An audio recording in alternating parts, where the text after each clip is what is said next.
Ruskem and Executive Intelligence Review have just published an exclusive memo from a group of influentials tied to the Russian government, the Izborsk Club, warning of the strategic consequences of continued agitation in Ukraine.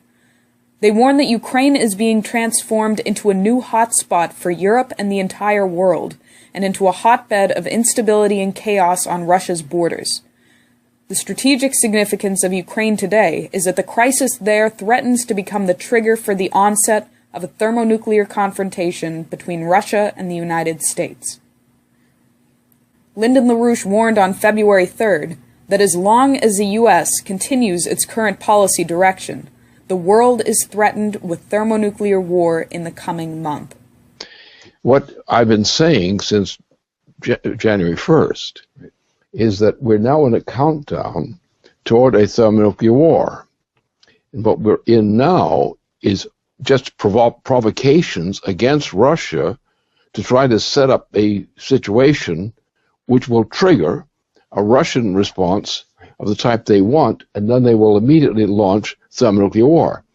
Now, my time scale was saying, well, by the 1st of March, we are already at that time, if not earlier, we are on the verge of actual thermonuclear mutual extermination. The two statements, translated by EIR and Ruskem over the past 48 hours, show that despite what is being propagated in the Western media, Russia is on high alert. In the memo by the Izborsk Club, whose members include presidential advisor Sergei Glaziev and retired General Leonid Ivashov, the authors warn first that Ukraine faces the risk of going fascist, with the Western support given to an explicitly neo-Nazi faction of the Euromaidan. That support violates the 1994 U.S., Russia, Ukraine, UK treaty. According to the Izborsk memo, if that 1994 treaty is violated because one of the parties refuses to come to the table, then the situation will escalate and should be handled like the Cuban Missile Crisis of 1962. With direct U.S.-Russian bilateral negotiations. When Russian Foreign Minister Sergei Lavrov raised the specter of world war at the annual Fecunda Security Conference in early February, Western sources accused Russia of making bellicose statements. However, the memo from the Izborsk Club outlines what Russia perceives as direct threats to its security and territorial integrity. These are threats that have never even been acknowledged by the sources calling Russia's assessment bellicose. Consider the military threat of a creeping coup in Ukraine. The Russian armed forces will be forced out of Crimea and the Black Sea port of Sevastopol. Ukraine and NATO will develop an expanding partnership leading to the appearance of U.S. and NATO bases in Ukraine and Crimea. The unrest will open up the establishment in eastern Ukraine of bases for training terrorists to operate not only in the Caucasus, but in Siberia and the Volga Basin.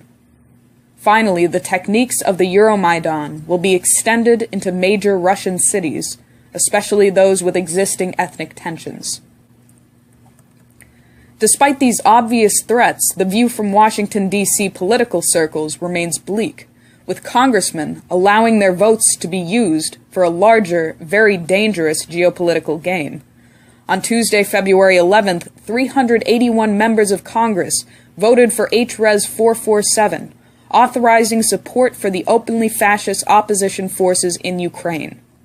In the other exclusive document, translated from Russian by EIR, General Leonid Ivashov describes exactly how this game is being played. Officials of the European Union and the U.S. executive branch present everything backwards from reality. It is one of the formulas which Nazi propaganda employed most successfully. They accuse the party that is defending itself of aggression. What we are seeing in Ukraine and in Syria is a Western project, a new kind of war.